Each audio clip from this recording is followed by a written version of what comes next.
мавзеи хуррамшаҳри шаҳри Хуҷанд фазои наврӯзӣ дошт. Дар инҷо озмуни бозиҳои миллӣ баргузор гардид. Хонандагон аз 17 шаҳру навоҳии вилояти Суғд ҷамъ омада бозиҳои наврӯзӣ доир намуданд. онҳо аз рӯи 8 бахш бо ҳам сабқат карданд.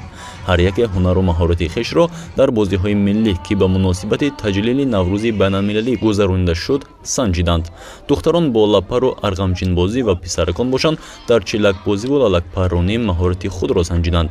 боду ҳаво низ барои баргузории бозиҳо мусоид буд, махсусан барои ҳаво додани лалак.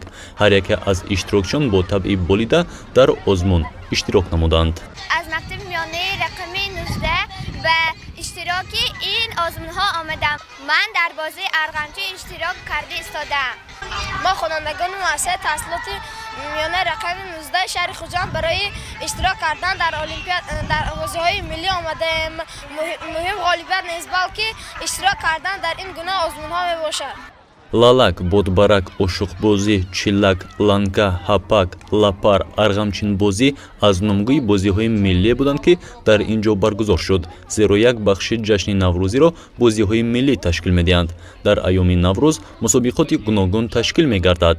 дар вилояти Суғд ташкили озмуни мусобиқаи бозиҳои миллӣ ҳамасола ба ҳукми анъана даромадааст.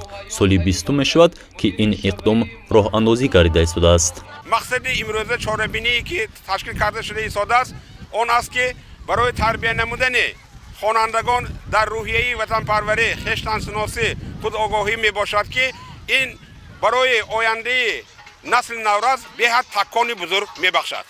бинобар маълумоти масъулини маркази таҳсилоти иловагии вилояти Суғд дар чорабинии мазкур наздик 5000 нафар иштирок намуданд. баробари баргузории бозиҳои миллӣ дар чорабинӣ барномаи консертӣ низ пешниҳод гардид. дар он аъзёни маҳфилҳои мактаби таҳсилоти иловагии вилояти Суғд баромад намуданд.